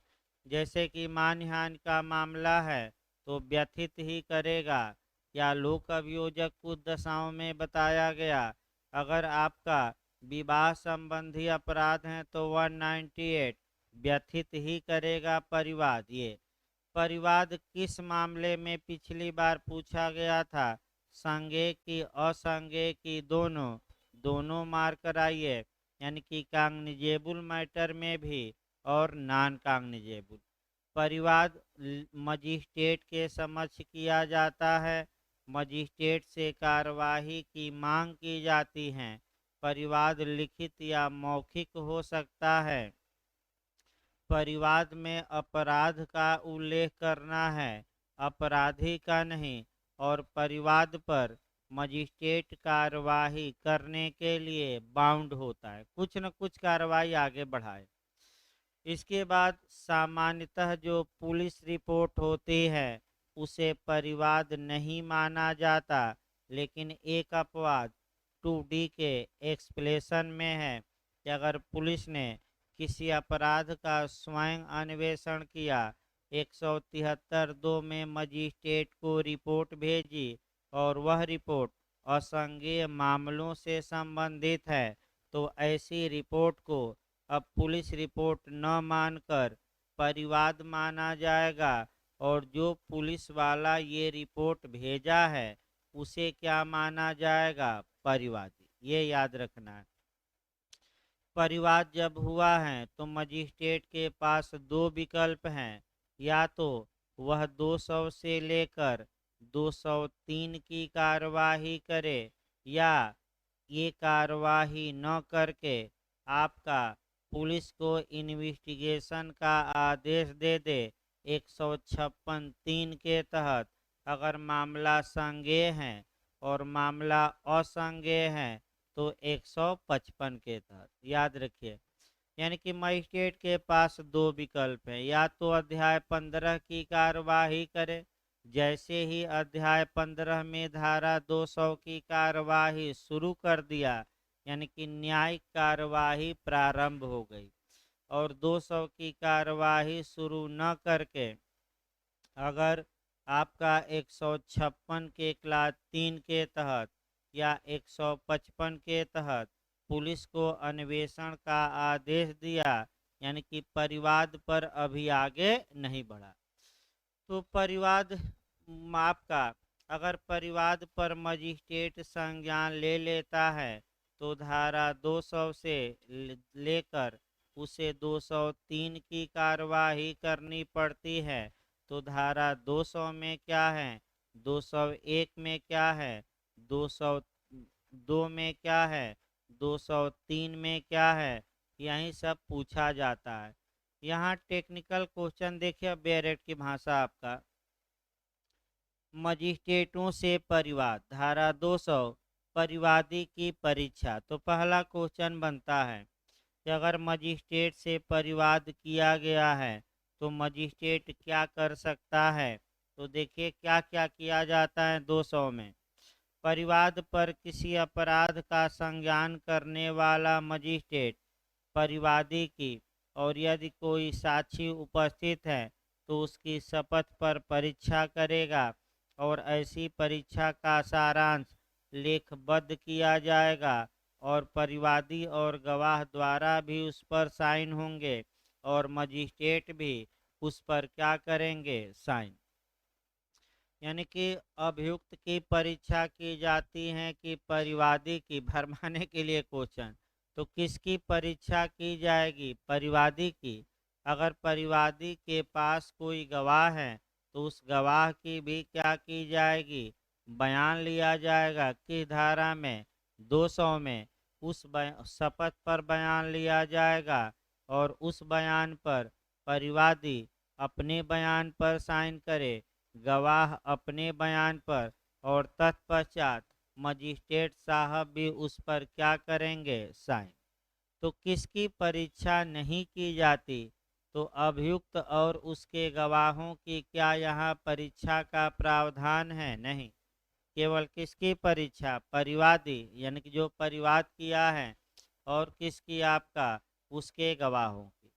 परंतु काफी महत्वपूर्ण है, परंतु जब परिवाद लिख कर किया जाता है तब मजिस्ट्रेट के लिए परिवादी या उसके गवाहों की परीक्षा करना आवश्यक न होगा। तो क्वेश्चन आपका जो बनता है कि कब परिवादी और उसके साक्षियों की परीक्षा करना आवश्यक नहीं होता। सतर्क रहिएगा। तो दो कंडीशन दी गई हैं, और अगर इन मामला इन दो कंडीशनों में आ जाता है तो परिवादी और गवाहों की परीक्षा करना आवश्यक न होगा। कौन? पहला, यदि परिवाद अपने पदीय कर्तव्य के निर्वहन में कार्य करने वाले या कार्य करने का तात्पर्य रखने वाले लोक सेवक द्वारा या कोर्ट द्वारा स्वयं किया गया है, तो 195 धारा अप्लाई करेंगे कि अगर लोक सेवक के आदेश को आपने नहीं पालन किया तो लोक सेवक लिखित में परिवाद मजिस्ट्रेट के यहाँ करता है। ऐसी दशा में अब 200 के तहत उस लोक सेवक की या उसकी ओर से जो गवाह हैं परीक्षा करने की 200 में आवश्यकता नहीं है। न्यायालय भी करता है परिवाद 195 में। अगर मिथ्या साक्ष्य दिया गया है न्यायालय में, न्यायालय की आदेशिका का पालन नहीं किया गया या इत्यादि, तो न्यायालय स्वयं परिवाद करता है, लिखित में परिवाद करता है। तो जब 195 के तहत न्यायालय ने लिखित में परिवाद किया है मजिस्ट्रेट के समक्ष, तो क्या परिवादी और उसके गवाहों की परीक्षा होगी कि नहीं? नहीं होगी। ये बहुत सतर्क रहिए, परीक्षा की आवश्यकता नहीं है। यदि मजिस्ट्रेट जांच या विचारण के लिए मामले को 192 के अधीन किसी अन्य मजिस्ट्रेट के हवाले कर देता है तो तुरंत दिमाग में 192 बैठाइए, मुख्य न्यायिक मजिस्ट्रेट द्वारा संज्ञान। तो बताइए 192 आज कल ही बताई गई, फिर आज बताया गया कि मुख्य न्यायिक मजिस्ट्रेट संज्ञान ले सकते हैं कि नहीं ले सकते हैं। की धारा में 192 संज्ञान लेकर या तो खुद जांच विचारण करें या अपने सबॉर्डिनेट मजिस्ट्रेट को भेज दें। तो अगर मुख्य न्यायिक मजिस्ट्रेट आपका बिना परिवाद पर संज्ञान लिए हैं, लेकिन बिना परिवादी और गवाहों की परीक्षा किए हुए किसी अन्य न्यायिक मजिस्ट्रेट को मामला हवाले कर दिए हैं, तब सीजीएम द्वारा परीक्षा यहाँ करने की आवश्यकता नहीं है। तो कौन अब करेगा परीक्षा? जिसको क्या किया गया है, मामला भेजा गया है। और अगर परंतु ये कहता है कि अगर मुख्य न्यायिक मजिस्ट्रेट ने परिवादी या गवाह की परीक्षा की है और उसके बाद अपने अधीनस्थ किसी मजिस्ट्रेट को भेजते हैं, तो अब उसको भी पुनः दोबारा परीक्षा करने की आवश्यकता नहीं, क्योंकि सीजीएम ने परीक्षा करने के बाद अपने क्या किया है, अधीनस्थ को। इसके बाद आइए आपका धारा 200 हो गया। 200 के बाद आइए 201 आ जाइए। ऐसे मजिस्ट्रेट द्वारा प्रक्रिया जो मामले का संज्ञान करने के लिए सक्षम नहीं है, यानी कि जिस मजिस्ट्रेट के समक्ष कंप्लेंट किया गया है, अगर वह मजिस्ट्रेट उस मामले का संज्ञान करने के लिए कानूनन सक्षम नहीं है, तो ऐसी दशा में वह क्या करे? तो परिवादी को परिवाद क्या कर दे, लौटा दे और निर्देश दे दे कि हमें पावर नहीं है इस मामले में, आप सक्षम मजिस्ट्रेट के पास क्या करिए, जाइए। और अगर मौखिक परिवाद किया गया है तो मौखिक ही कह दे कि आप कहाँ जाइए, सक्षम मजिस्ट्रेट के पास, हमारे पास इसका पावर। तो अधिकारता न होने पर परिवाद को रिटर्न किया जाना कौन सी धारा में, आपका 201 में है। सीपीसी में भी यही नियम है। मेंस में भी पूछा गया था कि वाद पत्र को रिटर्न किया जाना क्योंकि अधिकारता नहीं थी। यानी कि अगर आपने कोई सिविल मामला था, गलत न्यायालय में मुकदमा कर दिया, तो न्यायालय वाद पत्र को रिटर्न कर देगा और निर्देश देगा कि आप कहाँ जाइए, सही न्यायालय में जो क्या रखता हो, अधिकारता। तो आदेश 7 का नियम 10 है। आदेश 7 का रूल 10 सीपीसी का है, वाद पत्र को रिटर्न किया जाना। और यहाँ परिवाद को रिटर्न किया जाना आपराधिक मामलों में कौन सी धारा है, 201। अब आइए 202 देखा जाए, आदेशिका के जारी किए जाने का मुलतवी करना। तो आदेशिका भी हम बताएंगे 204 के तहत जारी होती है। तो न्यायालय मजिस्ट्रेट को अगर लगता है कि इतना पर्याप्त साक्ष्य नहीं है कि अभियुक्त को तलब किया जाए, तो ऐसी दशा में आपका जो मजिस्ट्रेट होगा या तो स्वयं अतिरिक्त जांच कर सकेगा या अपने अधीनस्थ किसी मजिस्ट्रेट से भी करा सकेगा या पुलिस को अन्वेषण का आदेश दे सकेगा। अब यहाँ समस्या ये बनती है कि 202 के तहत पुलिस को जो इन्वेस्टिगेशन का आदेश दिया जाता है वह संज्ञान के बाद दिया जाता है कि पहले, बाद, क्योंकि 200 से जैसे ही कार्यवाही शुरू हो गई, यानी कि न्यायिक कार्यवाही क्या हो चुकी है, प्रारंभ। 202 में जो अन्वेषण का आदेश है, ये न्यायिक कार्यवाही का ही एक क्या माना जाता है, भाग। तो पुलिस से साक्ष्य एकत्र करके मंगा सकता है मजिस्ट्रेट अगर लगता है कि मामले में अभी पर्याप्त आधार नहीं है। तो 202 में कार्यवाही रोक दे तब तक, और किससे रिपोर्ट मंगा ले, पुलिस से, या अपने ही स्वयं और जांच करे कि साक्ष्य आ जाए तभी अभियुक्त को तलब किया जाए।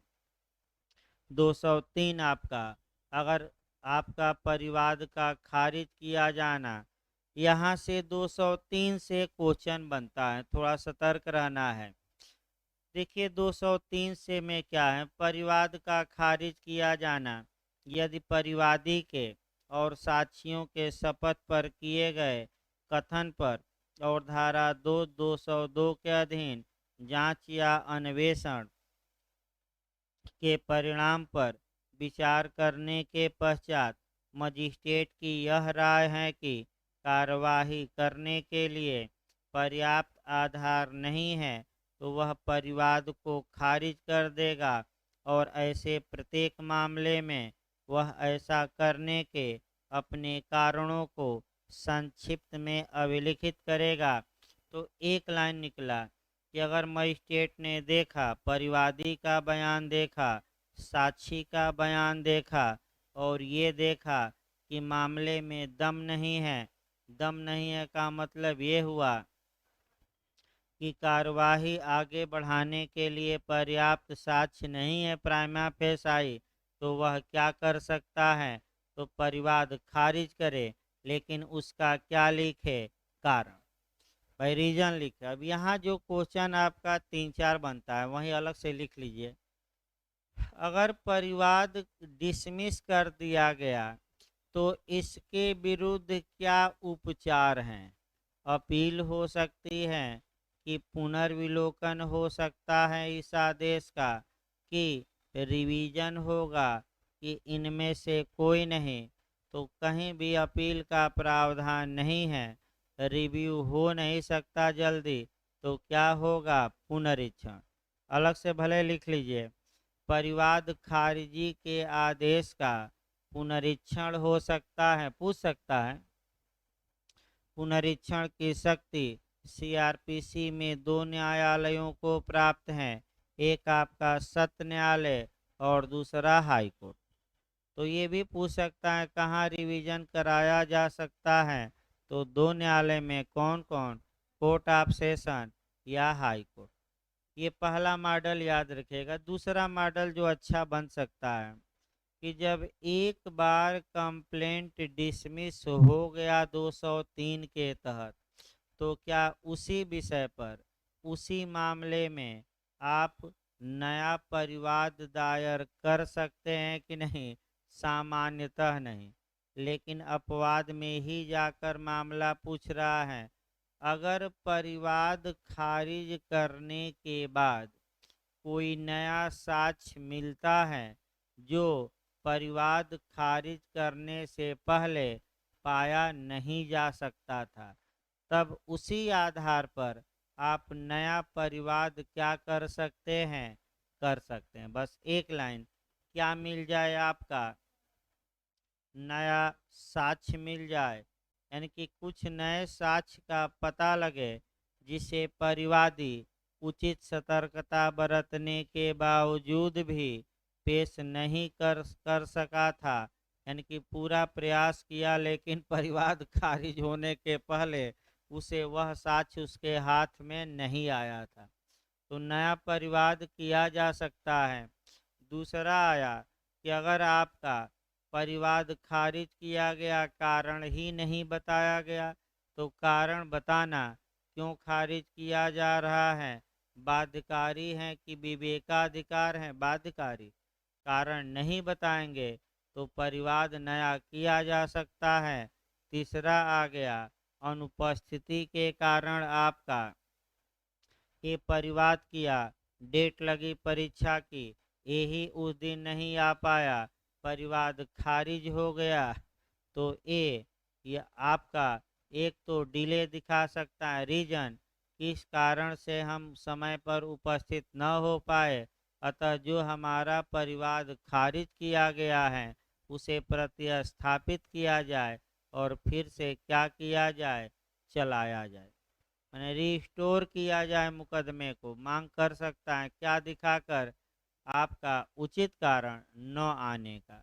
हर एक मुकदमे में होता है कि अगर आपका मुकदमा खारिज हो गया तो आप अगर उचित कारण दिखा देते हैं कि इस उचित कारण से हम न आए, तो आपका मुकदमा रिस्टोर हो जाता है और जहां से खारिज हुआ था वहीं से पुनः चलना क्या होगा, प्रारंभ।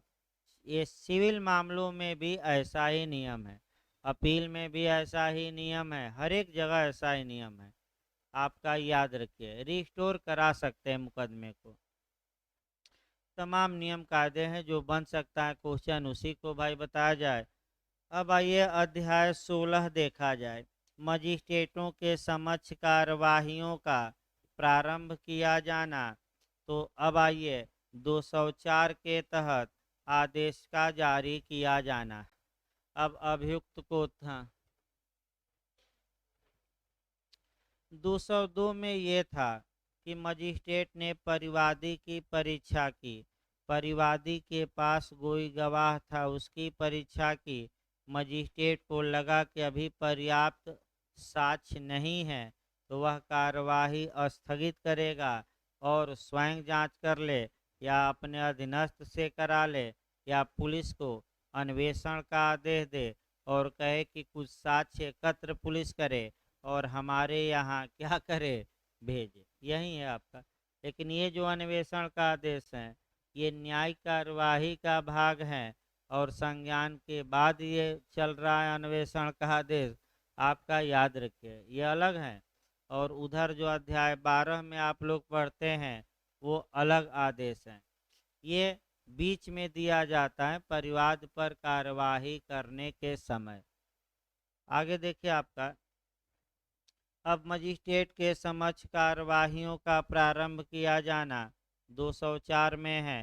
तो चाहे संज्ञान परिवाद पर लिया गया हो, चाहे पुलिस रिपोर्ट पर, या स्वयं के ज्ञान पर या अन्यथा।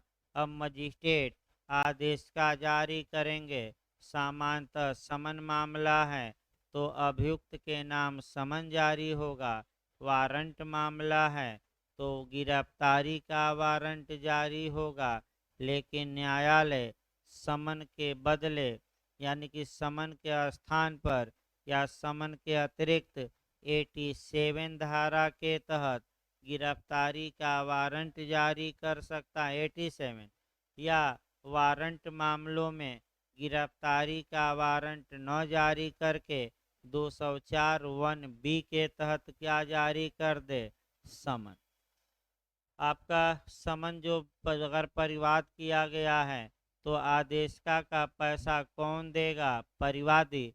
और परिवादी पैसा नहीं देता आदेशिका का तो परिवाद खारिज। याद रखे, तो परिवाद केवल 203 में ही खारिज नहीं होता, 204 में भी कब हो जाएगा, जब परिवादी समन या गिरफ्तारी का वारंट जारी करने के लिए जो शुल्क है उसको जमा करने में सफल होता है कि असफल। असफल। तो 204 बस इतना पढ़ना है। 205 मजिस्ट्रेट का अभियुक्त को पर्सनल अपीयरेंस से छूट दे सकना।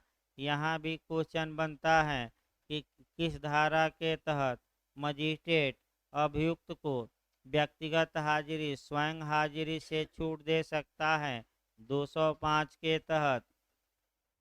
तो देखिए आपका किस मामले में दे सकता है, तो समन मामले में कि वारंट मामले में। तो आप ये नहीं, जिस मामले में मजिस्ट्रेट समन जारी कर सकता है, एक लाइन जानना है।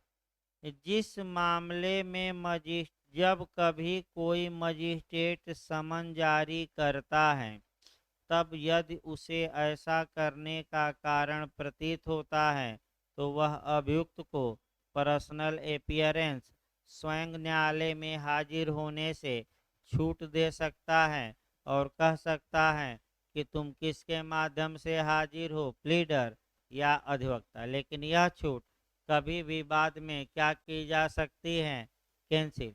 तो बताइए ये वारंट मामलों में लागू होगा कि समन जहाँ जारी किया गया कि गिरफ्तारी का वारंट। एक बार घुमा के पूछा है थोड़ा, कब ये 205 लागू होगी, जिसमें समन जारी किया गया है जिसमें गिरफ्तारी का वारंट, दोनों इनमें से कोई नहीं। तो क्या मार कराएंगे, केवल समन। 206 भी पूछा जाता है छोटे मामलों में विशेष समन। तो दो तीन क्वेश्चन यहाँ बनता है, बिहार में भी पिछली बार बना था, लगातार बनता रहता है। पेटी ऑफेंस जो है उसमें स्पेशल समन। तो पहला क्वेश्चन आता है कि पेटी ऑफेंस में स्पेशल समन की धारा के तहत, तो सेक्शन तो याद ही करना पड़ेगा, 206। दूसरा क्वेश्चन बनता है पेटी ऑफेंस किसे कहा जाएगा, तो ऐसा अपराध जिसमें रकम मात्र जुर्माना हो और आपका जुर्माना आपका हो और कितने से अधिक न हो, 1000। बस इतना याद रखना है। ऐसा अपराध जिसमें दंड केवल जुर्माना हो और वह 1000 से अधिक न हो, यानी कि 1000 या 1000 से कम। एक बार क्वेश्चन बना है कि ये 1000 कब संशोधन करके आया और इसके पहले क्या था उसको लिख लीजिए, जो परंतुक में है। तो 1000 आपका 2006 में, ये सन 2005 में संशोधन हुआ, 2006 में लागू हुआ और 23/6/2006 से इसे इन्फोर्स किया गया। तो पहले कितनी रकम थी पूछा गया है, 100, और 100 से बढ़ाकर कितना किया गया है, 1000। अगला 253 इसी के साथ जोड़ लीजिएगा धारा। तो भाई विशेष समन बता दिया जाए। मजिस्ट्रेट समन जारी करता है अभियुक्त के नाम और कहता है कि तुमने इतना ये अपराध किया है, आने की आवश्यकता तुम्हें नहीं है, या तो तुम खुद आकर या किसी अन्य व्यक्ति के माध्यम से या अधिवक्ता के माध्यम से जुर्माने की जो रकम है कोर्ट में जमा करा दो और आने की आवश्यकता नहीं है। तो अगर न्याय मजिस्ट्रेट उचित समझता है तो जो हाँ अपना अपराध स्वीकार कर लो और रकम को कहाँ भेज दो, कोर्ट में। जैसे कि वाहन में भी होता है, हमने ट्रैफिक नियम का वायलेशन किया, आप स्वीकार कर लेते हैं और हम जुर्माना भर रहे हैं, तो जुर्माना क्या किया जाता, भर दिया जाता है और ये कहा जाता है कि हमने वाहन नियम का क्या किया, उल्लंघन। तो इस प्ली आप गिल्टी के आधार पर 253 पूछा गया था बिहार में, धारा 253 के तहत मजिस्ट्रेट कन्विक्ट कर सकता है, अभियुक्त को आने की आवश्यकता नहीं है। वहीं जो रकम भेजा है किस रूप में काट ले, जुर्माना, और नहीं काटता तब तो आगे विचारण होगा, काट ले जुर्माना के रूप में। यही विशेष समन कहा जाता है, जो हमने नियम बताया इसको पूरा न पड़ेगा, इतना ही पर्याप्त है। इसके बाद 207 आ जाइए, एक लाइन, अभियुक्त को पुलिस रिपोर्ट या अन्य दस्तावेज की प्रतिलिपि देना निःशुल्क दी जाएगी, एफआईआर की कॉपी से लेकर पुलिस रिपोर्ट तक, लेकिन आपका सीडी नहीं दी जाएगी, याद रखिए, के डायरी नहीं। हाँ, अगर आपका परिवाद पर मामला है तो वह आपका यानी कि परिवाद पर मामला है तो 208 में कागज पत्तर दिया जाएगा, और पुलिस रिपोर्ट पर दायर मामला है तो किस में, 207, एक लाइन, पुलिस रिपोर्ट पर दायर मामला है तो अभियुक्त को फ्री में सब दिया जाएगा कागज पत्तर, 207।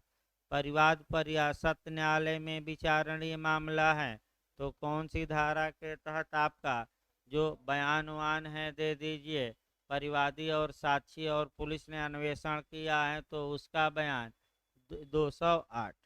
जो पूछा जाता है मामला, 209 से ज़्यादा क्वेश्चन बनता है, यानी कि 204 कम बना है, 205 बना है, 206 बना है, फिर 7-8 कम बना है, 209 ज़्यादा बना है। 209 को समझने के लिए फिर 193 पर बैक हुई, फिर एक बार बताइए, सत्र न्यायालय सीधे किसी मामले का संज्ञान लेता है कि नहीं, नहीं लेता, लेकिन इसके कुछ क्या है, अपवाद। फिर अपवाद बताइए, 199 का क्लास 2 और दूसरा अपवाद 344।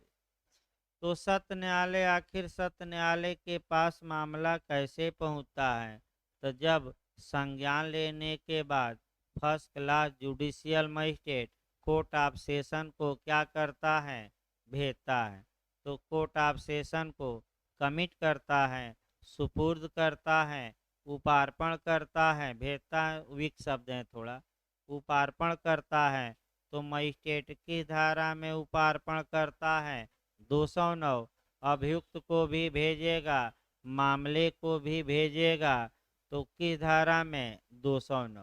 भाई याद रखिए। अब समस्या ये आई कि बताइए, मजिस्ट्रेट के न्यायालय में अभियोजन का संचालन एपीओ महोदय कर रहे थे, अब तो मजिस्ट्रेट ने मामले को ही सत्र न्यायालय में भेजा है और सत्र न्यायालय में अभियोजन का संचालन 225 आएगी, पढ़ाया जाएगा, कौन करेंगे, लोक अभियोजक यानी कि पब्लिक प्रोसिक्यूटर। तो मजिस्ट्रेट किसको सूचना देंगे कि हमने मामला कोर्ट ऑफ सेशन में भेज दिया है, पब्लिक प्रोसिक्यूटर को, कि वहाँ वो क्या करें, मामला हैंडल करें। तो जब मजिस्ट्रेट 209 में सत्र न्यायालय को कमिट करेगा मामला, तो इसकी सूचना किसको देगा, राज्य सरकार को, हाई कोर्ट को, पीड़ित को, और आपका दे देगा लोक अभियोजक को, लोक अभियोजक को, रटे रहिए, पूछ सकता है। इसी प्रकार आपका अगर राष्ट्रपति उपराष्ट्रपति को इस्तीफा देते हैं तो उपराष्ट्रपति तत्काल इसकी सूचना संविधान में किसको देते हैं, लोकसभा के अध्यक्ष को, याद रखिएगा। इस प्रकार अब आइए 210 आ जाइए, मैं हाँ संज्ञान के बाद भाई फिर तो बताया गया इस जब संज्ञान ले लिया, फिर देखिए भाई कॉन्सेप्ट क्लियर करिए, हम बताए थे जब 190 में संज्ञान ले लिया, चाहे वह परिवाद पर लिया हो, पुलिस रिपोर्ट पर या स्वयं के ज्ञान पर, उसके बाद ही ये अध्याय लागू होगा। 204 में अभियुक्त को बुलाया जाएगा। 205 में व्यक्तिगत हाजिरी से छूट, विशेष समन। 206 में पुलिस रिपोर्ट पर दायर मामला है तो कागज पत्र। 207 परिवाद पर मामला दायर है तो 208। और अंत में ये सब प्रक्रिया पूरा करके मजिस्ट्रेट देखता है कि हमारे बस की बात नहीं है, ये तो सत्य न्यायालय द्वारा पूर्ण रूप से विचारणीय है, तो किसको सुपुर्द कर दे, अभियुक्त को भी भेज दे, और किसको, आपका मामले को किसको भेज दे, कोर्ट ऑफ सेशन। तो संज्ञान के बाद सब चल रहा है, संज्ञान के बाद ही तो 204 लागू होगी, तलब किया गया है कि आइए अब विचारण क्या होगा, शुरू किया जाएगा। देखिए आपका अध्याय धारा 210 वैसे मैं बता चुका था 190 बताते समय ही, लेकिन पूछा जाता है परिवाद वाले मामले में अनुसरण की जाने वाली प्रक्रिया और उसी अपराध के बारे में पुलिस अन्वेषण, यानी कि आपका बताया गया था, फिर हम बता रहे हैं, बहुत ये भी पूछा जाता है कि संज्ञान किसी एक आधार पर लिया जाता है, एक साथ एक से अधिक आधार पर नहीं लिया जाता। या तो आप परिवाद पर लीजिए, या किस पर लीजिए, पुलिस रिपोर्ट, या किसी की शिकायत या सूचना पर लीजिए सुमोटो से। क्या इनमें से दो या तीनों पर एक साथ ले लेंगे? नहीं। इसी से बचने के लिए किस धारा की रचना की गई है? 210। अगर मजिस्ट्रेट परिवाद पर जांच या विचारण कर रहा है, इसी दौरान मजिस्ट्रेट को दिखाया जाता है कि इस मामले में पुलिस भी हजूर अन्वेषण कर रही है, तो बताइए किसको स्थगित किया जाएगा, किसको मुलतवी किया जाएगा, किसको रोका जाएगा? परिवाद पर कार्यवाही स्थगित होगी या आपका अन्वेषण रोका जाएगा? परिवाद पर। अन्वेषण की रिपोर्ट मांगी गई, पुलिस ने 173(2) के तहत अन्वेषण की रिपोर्ट दी। रिपोर्ट में भी वही बात पुलिस ने कही है जो परिवाद में कही है, तो संज्ञान तो केवल एक ही आधार पर लिया जाएगा। तो कानून ये कहता है कि दोनों मामले तो साथ साथ चलेंगे, लेकिन परिवाद किस पर लिया हुआ माना जाएगा? पुलिस रिपोर्ट पर। ये 210 जरूर याद रखिए, पूछ सकता है। क्यों ऐसा? क्योंकि संज्ञान किसी एक आधार पर ही लिया जाएगा एक बार में, दो या तीन आधार पर नहीं। अब आ जाइए चार्ज देखा जाए, अध्याय 17। अध्याय 17 आरोप के बारे में है, चार्ज के बारे में है। यहाँ से भी आपका एक क्वेश्चन बनने का चांस रहता है, अधिकतम बन सकता है तो दो क्वेश्चन प्री में, नहीं तो एक क्वेश्चन तो आपका बनेगा ही। और आइए भूमिका पहले देखिए चार्ज के बारे में। चार्ज की परिभाषा, चार्ज मने आरोप या इल्जाम, न है तो लिख लीजिए दोषारोपण करना। चार्ज मतलब इल्जाम या दोषारोपण करना। यहाँ दोषारोपण न तो पुलिस करती है, न आम आदमी, न्यायालय स्वयं करता है। भाई आरोप का विवेचन कौन करता है? न्यायालय करता है, पुलिस और आम आदमी नहीं। आरोप की परिभाषा 2B में दी गई है, याद रखिए। कौन सी धारा? सीआरपीसी की धारा 2B में आरोप के बारे में विस्तृत प्रावधान सीआरपीसी के अध्याय 17 में धारा 211 से लेकर 224 तक में दिया गया है। दूसरा नियम, अगर आरोप में गलती हो गई, इसका प्रभाव 464 में दिया गया है। प्रभाव एक बार देखिए तो 464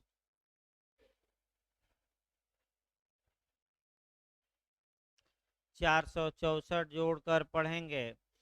जो क्वेश्चन बनता है मैंने आपका मैंने शुरुआती दौर में जो क्वेश्चन बनता है पहले वो क्वेश्चन निकाल लिया जाए। वैसे मैंने 6-7 क्वेश्चन हम बता रहे हैं और 90% चांस है कि उसी से बनता है क्वेश्चन। मैं बता दूं, पहला क्वेश्चन, आरोप की अंतर वस्तु कहाँ दी गई है, जो जे में बना था पिछली बार।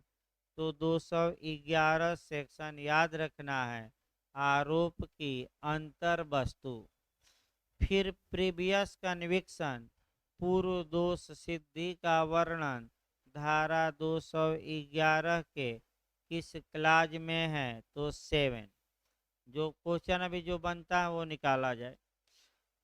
प्रीवियस कन्विक्शन या पूर्व दोष सिद्धि के बारे में प्रावधान 211 के किस क्लाज में दिया गया है, 7 में। दूसरा क्वेश्चन। तीसरा क्वेश्चन आपका बनता है, आरोप में गलती का प्रभाव किस धारा में दिया गया है, 200 नहीं, आपका एक और धारा है, छूट गया आरोप, अलग बात, अभी दो धाराएं हैं। 215 में आपका खुदा बख्श और हैदर बख्श का उदाहरण देखना है। सब उल्टा पुल्टा हो गया। तो आरोप में गलती कब सारवान होगी, तो जब उस गलती के कारण वास्तव में अभियुक्त किसमें आ गया हो, भुलावे में, और उसके प्रति जस्टिस हो पाया हो कि न हो पाया हो, न हो पाया हो। यहाँ दृष्टांत याद रखना है, खुदा बख्श वाला और हैदर बख्श वाला। इसके बाद 216 पढ़ी जाती हैं और वो भी पूछा जाता है, खूब यहीं पूछा जाता है कि आरोप में परिवर्तन कब तक किया जा सकता है, आरोप में कुछ बदलाव करिए, कुछ जोड़ दीजिए, कब तक किया जा सकता है 216 के तहत, निर्णय के पहले कभी भी। एक लाइन बस क्वेश्चन।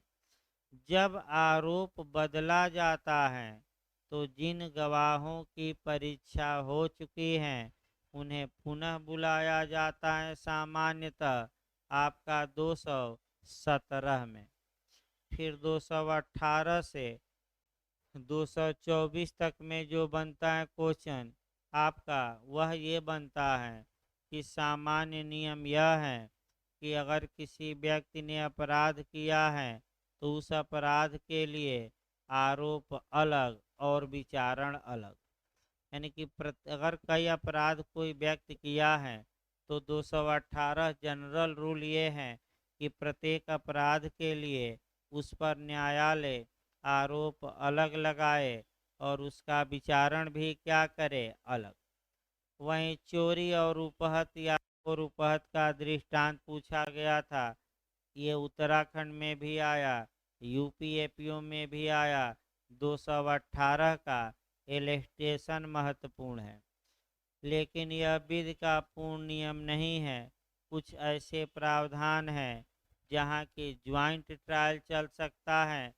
बस आपका प्री के लिए ज़्यादातर सेक्शन ही याद किया जाता है कि एक आपका कई अपराधों का आरोप एक साथ और विचारण एक साथ किया जा सकता है।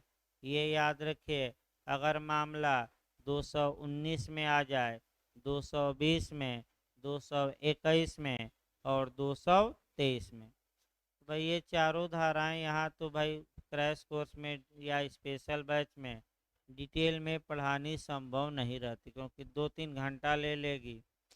तो आपका देखा जाए चैप्टर समाप्त कर दिया जाए। 211 आरोप की अंतर्बहाँ एक और पूछा जाता है, आरोपों का प्रारूप पूछे तो 211 से लेकर 217 मारिए। आरोपों का संयोजन पूछे तो 218 से लेकर 224। तो आरोप का प्रारूप, आरोप की अंतर वस्तु, हाँ 3-4 क्वेश्चन और अलग से लिखिए, तो 3-4 क्वेश्चन लिख लीजिए अलग से जो पूछे जाते हैं लगातार। विचारण कहाँ से प्रारंभ होता है, ये क्वेश्चन झारखंड बिहार ने पूछा था। आरोप के विरचन से, लिखिए।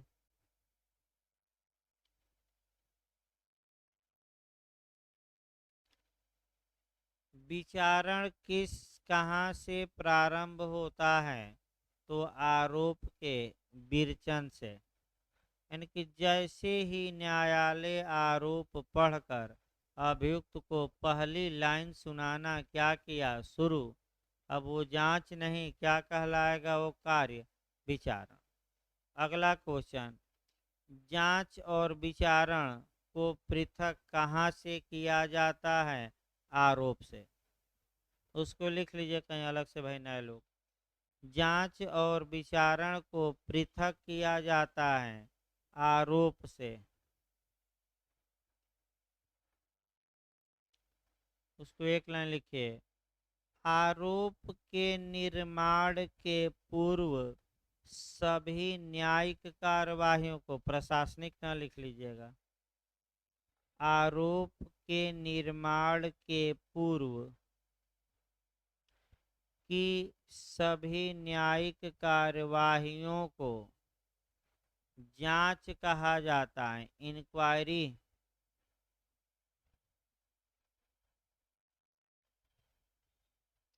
और आरोप के बाद की सभी न्यायिक कार्यवाहियों को विचारण क्या कहा जाएगा, विचारण, ट्रायल कहा जाएगा।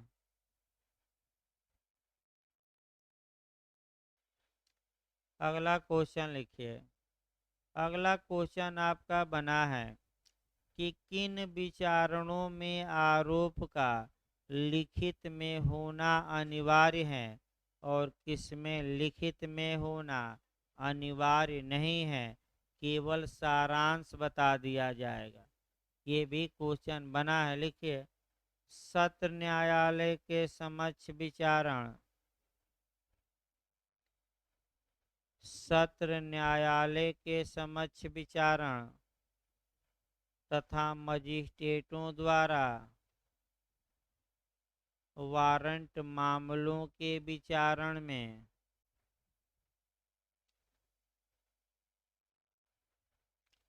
आरोप का लिखित में होना, विस्तृत होना, स्पष्ट होना, तीनों लिख लीजिएगा। लिखित में भी होगा, विस्तृत रूप से होगा, सभी बातें क्लियर रखी जाएंगी। तो वहीं लिखित में ही पूछा जाता है। लिखित में होना क्या है, अनिवार्य। और अन्य विचारणों में केवल क्या बताया जा सकता है, सारांश बता दिया जाए, यानी कि मुख्य मुख्य बातें, तब भी क्या रहेगा। तो क्वेश्चन ये बना है कि लिखित में से कौन सही नहीं है, सब कुछ सही रहेगा, दे देगा। समन मामलों में आरोप का निर्माण लिखित में करना आवश्यक है, तो ये सही नहीं है, क्योंकि आवश्यक नहीं है, बल्कि सारांश भी समन मामलों में क्या किया जा सकता है, बताया जा सकता है। तो 10 मिनट का भाई ब्रेक रहेगा, फिर आईपीसी चलाया जाए।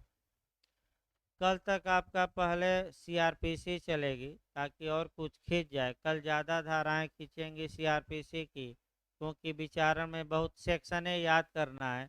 टेक्निकल क्वेश्चन एक ही दो धाराओं में बनते हैं, नहीं तो विचारण में केवल मुख्य मुख्य क्या याद करना पड़ता है, सेक्शन। तो प्रयास करेंगे आधी से अधिक कल सीआरपीसी, यानी कि 484 धाराओं में से आधा कम से कम क्या हो जाए। इसके बाद आपका चैप्टर भी छोटे छोटे आते हैं, यानी कि बहुत समय नहीं लगता लास्ट में। तो शाम वाले में भी 2-3 दिन में ख़त्म हो गई थी। तो रेस्ट ले लीजिए। तो आईपीसी 154 से पढ़ाना है, 100/3